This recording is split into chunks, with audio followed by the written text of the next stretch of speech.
Right friends, welcome back to lecture. This is the 44th week from 26th October to 1st November. And what are the highlights? Third India-Africa Forum Summit was held in New Delhi, and growing intolerance in the country. Several experts including Narayana Murthy, Raghuram Rajan, they expressed concern about the increased intolerance in the country. October 31st, prominence given to Sardar Vallabhbhai Patel over Indira Gandhi, and Run for Unity was observed at several places across the country. If you look at the events around the world, hundreds killed in 7.5 magnitude earthquake on Richter scale struck in the Hindu Kush mountains of Afghanistan. Then AKP wins Turkey elections. This time they got absolute majority. One more important event is after 36 years, China scraps one-child policy. Now the couples can have 2 children without any restrictions. Continued intolerance in Bangladesh, in our neighboring country, secular booksellers, secular bloggers, they are hacked to death. This is continuing without any restraint. If you look at economy and banking, ease of doing business index, India improved its tally by 4 points from 134 to 130. National Civil Aviation Policy 2015 is announced, and it is with a view to connect hinterland across the country. That means rural connectivity is the main theme of National Civil Aviation Policy. Sovereign gold bonds will be issued from November 26. Sovereign gold bonds means if you want to purchase gold instead of physical delivery of gold, you will be given sovereign gold bonds. They are by the central government but issued by the Reserve Bank of India on behalf of central government. Alright friends, let us look at the events in detail.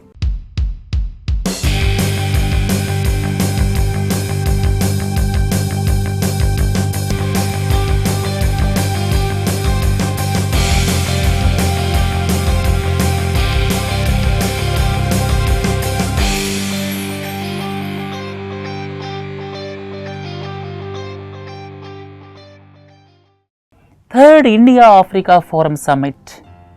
I would like to tell origin about this. During 1950s, 60s, 70s, India and African nations maintained close relations politically.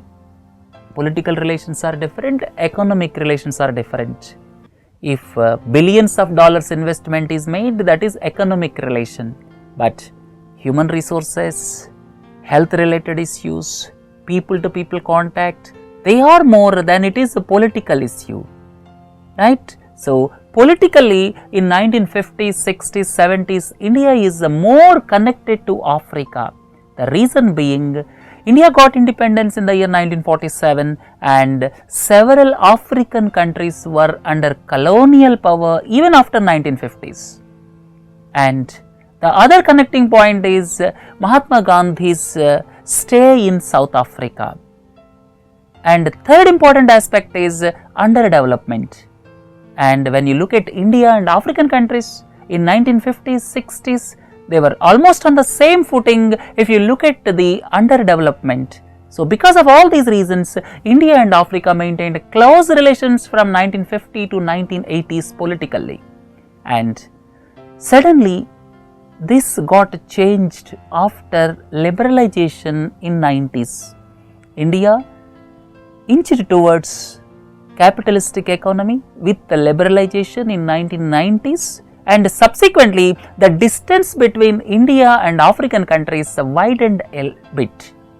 And with a view to maintain more relations politically and economically, the India-Africa Forum Summit was conceptualized, and for the first time it was held in the year 2008 in New Delhi. And subsequently, the second India-Africa Forum Summit was held in Addis Ababa, Ethiopia in the year 2011, and now the third India-Africa Forum Summit is held in New Delhi. there is a difference between previous two summits and the third summit. The third summit is the largest congregation of African leaders beyond Africa. And if you look at India, it is the largest congregation after the non-aligned summit of 1983. In the year 1983, when Indira Gandhi was the Prime Minister, non-aligned summit was held, and after that summit, this is the gathering of 41 heads of governments met in New Delhi under third India-Africa Forum Summit. Right? So, this is the background of convening this India-Africa Forum Summit. This is the third one. First and the second one were attended by the then Prime Minister Manmohan Singh, and now Narendra Modi is the Prime Minister. And if you look into the other demographic and economic aspects of Africa, 65% of the population in Africa are young, below 35 years of age. And Africa is definitely the land of opportunities, and total investment of India in Africa is around $30 to $35 billion. And don't compare it with China. China's investment even in sub-Saharan Africa itself is around $180 to $190 billion. So, on the economy scale, you cannot match with China, but India can match with Africa because of its cultural and historic ties, right? And the second important point I would like to tell you is that trade between India and Africa is $70 billion, whereas the trade with China and Africa is $200 billion. Even in exports and imports front also, we cannot match with China. Right?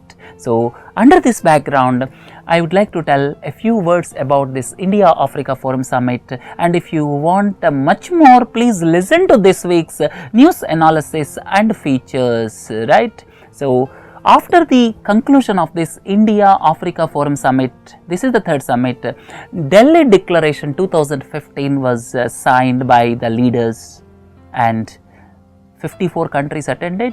Out of 54 countries, 41 were represented by the heads of the government level, right? Whether it is president or prime minister, heads of government level attended for 41 countries, and Delhi Declaration was signed, and this Delhi Declaration states about global plan to combat cross-border terrorism. That means cross-border terrorism was identified as the area of everybody's concern in the world today. So, the Delhi Declaration gave emphasis to this cross-border terrorism. Second is improving trade between India and Africa. Then faster reforms of the United Nations Security Council, sticking to their respective stands. India want permanent membership in United Nations Security Council, and Africa also wants representation. So, sticking to their positions, both India and African nations came to the conclusion that faster reforms in United Nations Security Council is a must. And other important point is sanctity of state sovereignty is to be maintained, right? And let us look at the economic decisions taken in this summit. That is, major decisions are concessional credit of $10 billion will be given during the next 5 years.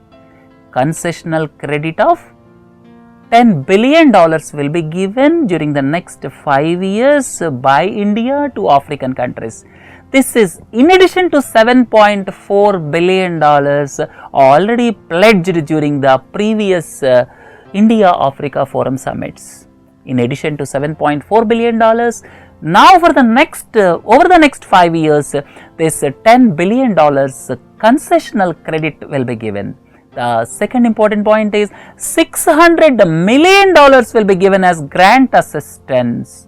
Previously, during the previous two summits, $1.2 billion was given as grant assistance, and now $600 million is committed as grant assistance to African countries by India, out of which $100 million will go for Africa Development Fund and $10 million will go for Africa Health Fund. In addition to this, expanding Pan-African network, 48 African countries will be connected with India for tele-education. And another important aspect is scholarships will be given to 50,000 African students. So these are the major economic decisions, and overall if you look at the economy perspective, India may not match with China, but India can create an impact in its own way on African countries because of its cultural past as well as the historic ties prior to 1980s, right?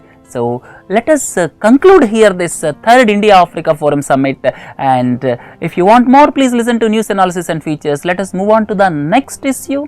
The next issue is growing intolerance in the country. In recent times, all of you are hearing about several writers giving back their awards. Several writers are giving back their awards after the incidents such as the murder of Kalburgi, Govind Pansare, then lynching of a person with the allegation that he stored cow beef in his house in a village near Dadri, near Delhi. These incidents prompted the intellectual community to return back their awards, and here there are views and counter views. But in recent times, the comments of the famous personalities of the country assumed significance.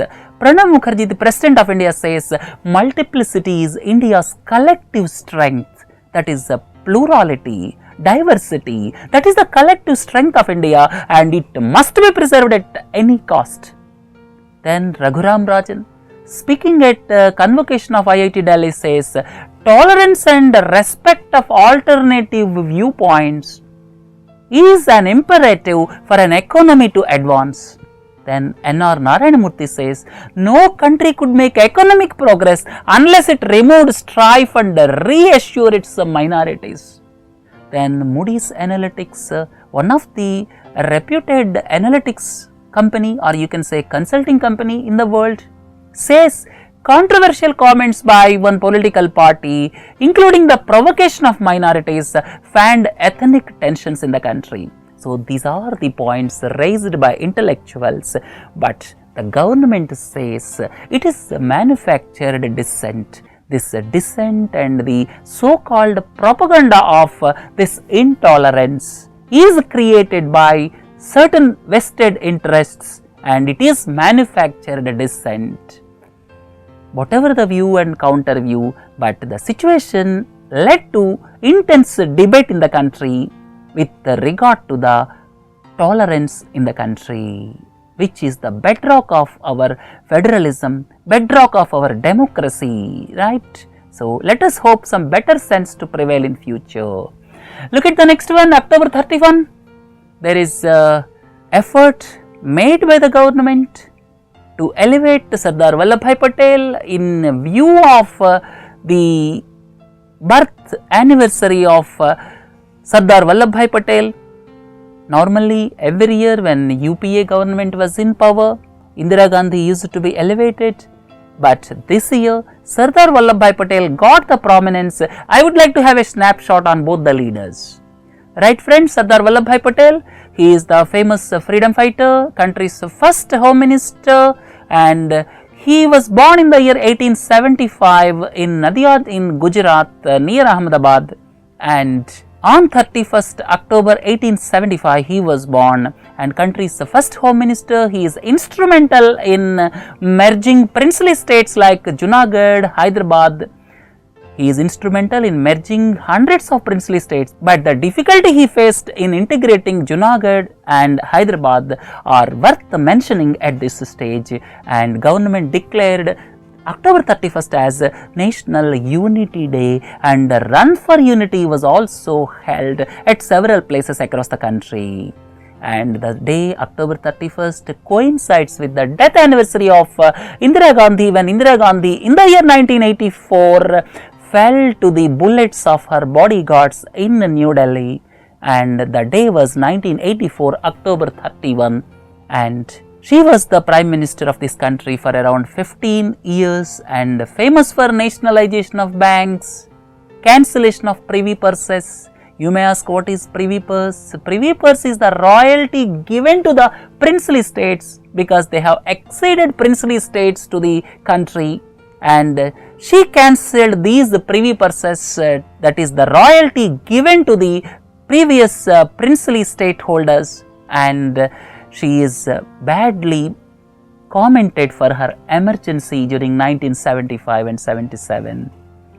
She was badly commented for the emergency during 1975 to 1977, right? So this is the snapshot on these two leaders, and anyhow on October 31st this year, Sardar Vallabhbhai Patel came into prominence than Indira Gandhi, right?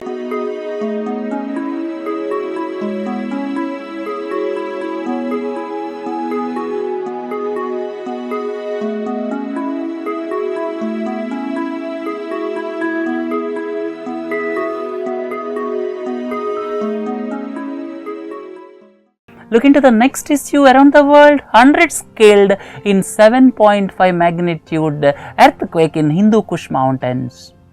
The deaths are around 300 to 400, but most of the deaths occurred in Pakistan. And don't forget, 7.6 magnitude earthquake on Richter scale killed more than 75,000 people almost a decade ago. But now the magnitude is 7.5, and I would like to tell you a few points about this. The epicenter is around 254 kilometers northeast of Kabul, and this occurred in the Hindu Kush mountains. These Hindu Kush mountains are the range of mountains which runs from central Afghanistan to northern Pakistan. Central Afghanistan to northern Pakistan. These are the ranges of Hindu Kush mountains. These are prone for earthquakes. The second important point I would like to tell you is that devastation is less because focus is at greater depth. The devastation in Nepal earthquake was more, not only because of the intensity on Richter scale was more, but also the focus was shallow. When the focus was much deeper, then what will happen? Then the damage will be less. This particular earthquake is 213 kilometers deep, that's why the damage is less. And please look into this picture, you will come to know about what is the focus and what is epicenter. Epicenter is the point on the ground and focus is the point which originated the earthquake. And please don't forget, these Hindu Kush mountains are seismically prone because of the reason Indian subcontinent is driving into under the Eurasian landmass. Eurasian landmass is on the top, and Indian subcontinent is driving into and under the Eurasian landmass, because of which sudden tectonic shifts may take place, which releases abundant energy. So these 3 points I would like to tell you with regard to this earthquake. Right? Look into the next issue, that is AKP wins Turkey elections. Elections were held in June 2015, and this Recep Tayyip Erdogan is the president. He was the prime minister since 2002, and later on he assumed presidency in 2014, and his main task is to give more powers to the president. That means he wants to make the country a presidential republic by giving more powers to president, and for that he required 2/3 majority, but he got less than half the seats in June elections. Now snap polls were held because no party could get majority seats in the June elections. That's why snap elections were held now, and in these elections this party AKP got 317 out of 550 seats, but still fell short to rewrite the constitution to increase the powers of this Erdogan.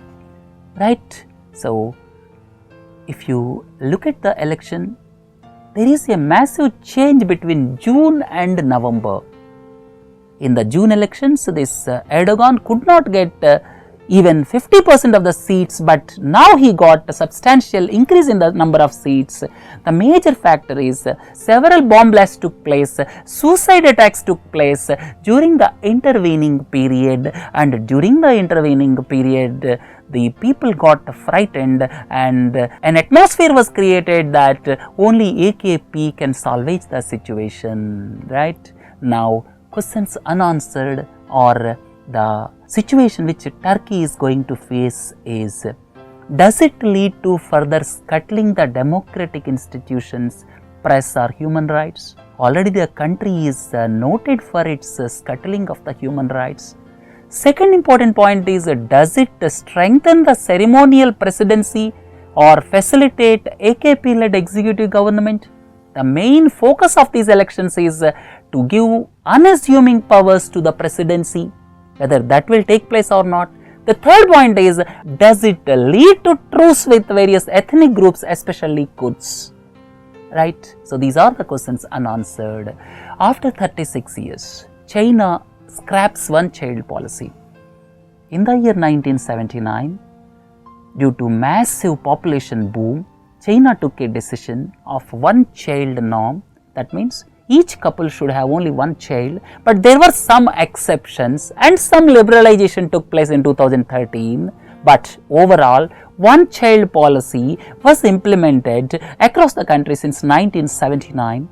And now what are the problems faced by the country? The biggest problem faced by the country is aging workforce, graying of the population, what you call. By the year 2050, 44 crore people in China will be over the age of 60 years. 440 million people in China would be over the age of 60 years by 2050, and sensing danger, now Chinese Communist Party revised the policy, and now couple can have 2 children.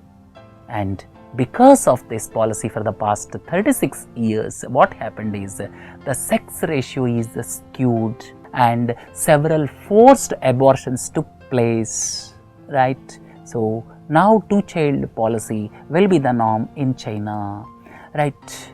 Publisher of secular books hacked to death in Dhaka. In Bangladesh, for the past several months, lot of murders were taking place of the secular bloggers, secular publishers and secular thinkers.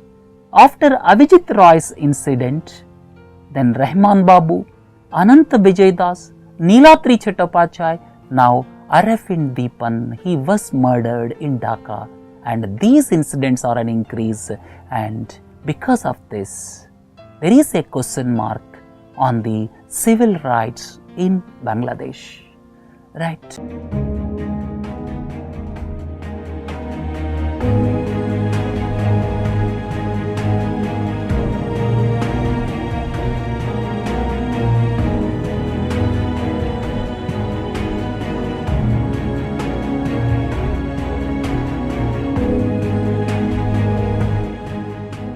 If you look at the economy and banking, Ease of Doing Business Index 2016, recently rankings were given by the World Bank, and India raised its position from 134 to 130. And many papers commented that it raised by 12 points, but there is a catch I would like to explain. In 2014, the rank was 140. In 2015, the rank was 142, but due to the revised methodology, this was revised to 134. Now, for the year 2016, which was released recently, India's rank stands at 130. There is increase of 4 points, and few things I would like to tell you. World Bank gives Ease of Doing Business Index every year.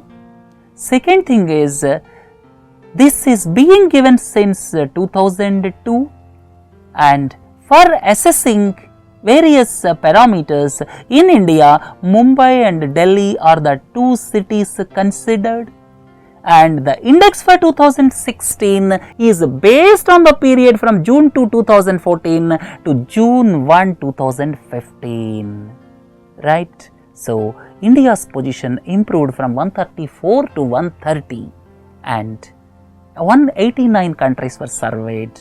And this improvement is because of 2 things. One is there is a reduction in the ranking for starting a business from 164 to 155. Second is for getting electricity, there is improvement from 99 rank to 70 rank. And Because of these improvements, overall index increased to 130, and now the Narendra Modi government's intention is to bring it within 50. For that purpose only, several committees are being formed to improve the perception of the outside world for investments in India. Don't forget, already clarity was given with regard to the minimum alternate tax on foreign portfolio investors. Second thing is to make Income Tax Act with more clarity. Justice Ishwar Committee was nominated. The other important point is to ensure bankruptcy laws in the country. Vishwanathan Committee was appointed. So government is making its efforts to bring it to within 50 within few years, right? So if you look at the 5 countries, Singapore continues to be at the top position, followed by New Zealand, Denmark, Republic of Korea, Hong Kong, and next 5 is UK, USA, Sweden, Norway and Finland, right? And in India, during the past decade, for starting a business, the time reduced from 124 days to 29 days. This is a good sign. And if you look at the Indian perspective, the improvement slightly what we have got is on these 2-3 things. One is ease of getting electricity connection, rank increased because of certain reforms undertaken in Delhi. Second thing is it is easier to start a new business now in comparison to previous days. So these are the progresses made in recent times, but a lot more needs to be done. And if you look at the issues where lot of improvement is required, that is access to credit for a business. In India, it is not that easy to get access to credit. Second thing is enforcing contracts, then granting construction permits, resolving insolvency. That's why India is now coming up with the bankruptcy code and registering property. These are the things where India needs a lot of improvement, and there is a long way to go. Definitely the improvement from 134 to 130 is to cheer about, but a long way to go to be within 50. People should not forget that. Right friends, look into the next issue, Draft National Civil Aviation Policy 2015 was released recently. This is a Draft National Civil Aviation Policy, and it is kept for comments in the public domain. Anyone can give comments. It is going to be implemented from 2016, and the notable point here is on the air travel of domestic and overseas tickets. Air travel of domestic and overseas tickets, 2% cess will be levied, and this 2% cess will go to Regional Connectivity Fund. This 2% cess levied will go to Regional Connectivity Fund, and this Regional Connectivity Fund will be around 1500 crores of rupees per annum, and it will be utilized for connecting rural areas in the country or remotest parts of the country. 2% cess, and with that money, extend the rural outreach. That means develop no-frill airports in rural areas and give some subsidy when somebody is running flights to the rural hinterland. So this is the main theme of the civil aviation policy. Draft was published recently, and if you look at other points, for capping the fare 2500 rupees per hour for regional connectivity. We have already discussed Regional Connectivity Fund will be created, and for air tickets which connect regional areas, that means rural hinterland, the maximum air ticket will be rupees 2500 per hour, and Regional Connectivity Fund will be used for viability gap funding. What is viability gap funding? They are capping the price to connect rural areas at rupees 2500 per hour. If the expenditure comes to 3500 rupees, then that 1000 will be given as a subsidy by the governments from this Regional Connectivity Fund, and that is called VGF or viability gap funding, right? And several other concessions are also proposed, that is increasing FDI. At present it is 49%, and FDI is to be increased to beyond 50%. maintenance, repair, overhaul, ground handling facilities, these will get infrastructure status. When something is given infrastructure status, then they will get access to funds at lesser interest and for longer duration. One more thing is open sky policy for countries within 5,000 kilometers. From 1st April 2020, what is open sky policy? Open sky policy is aircrafts of those countries can come here and we can go there straight away without any restrictions. And that will be there for 5,000 kilometers radius from April 2020. And no decision is taken on 5/20 rule. You may ask, what is 5/20 rule? For the aircraft to fly overseas abroad, that means for the domestic airlines to fly abroad, two things are to be satisfied at present. One is they should have minimum 20 aircraft, and second thing is they should have completed 5 years of domestic operations. That is 5/20 rule, and no decision was taken with regard to 5/20 rule. And these are the points of a draft civil aviation policy. The main thrust is to give rural connectivity. The second important point is this MRO services, then ground handling services, cargo services. In all these things, development within India is to be ensured. States has to take a lead for developing these services, because central government is stating that they will give infrastructure status, and MRO services will also be exempt from service tax, and states were also advised not to levy value added tax. That means to generate MRO services at various places, right? And last event of the week, that is sovereign gold bonds will be issued from November 26. Previously, we discussed about the gold monetization scheme. Gold monetization scheme is basically bringing the gold from the houses we have discussed previously. And now this sovereign gold bond scheme is basically, if someone wants to purchase gold, instead of gold, he will be given gold bond. Instead of gold, he will be given gold bond, and after the agreed period, that gold bond is to be redeemed at the existing price of gold. If the price at present is 3,000 rupees per 10 grams, if the price of gold after 5 years is 5,000 rupees per 10 grams, this gold bond scheme will ensure that the person will get 5,000 rupees per 10 grams after 5 years. That means escalation in gold price will be taken care of, and in addition to that, 2.75% interest will also be given, payable half yearly. So this is basically to reduce demand for gold. If somebody wants to purchase gold, bond will be given to them.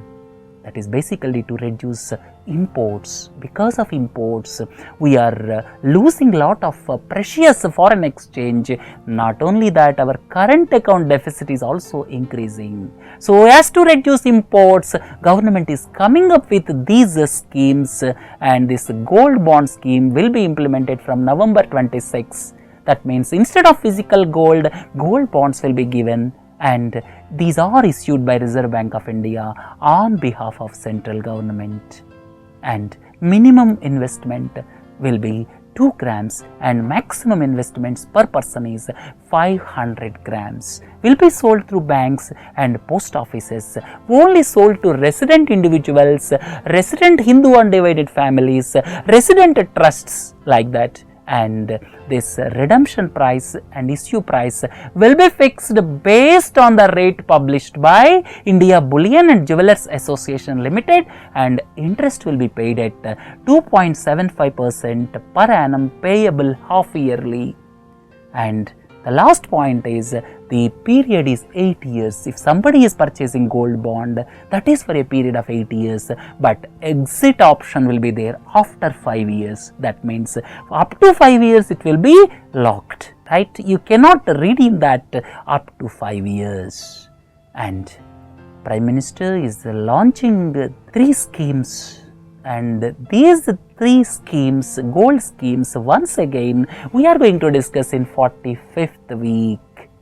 right? The primary aim of this gold schemes is to reduce import of gold into the country.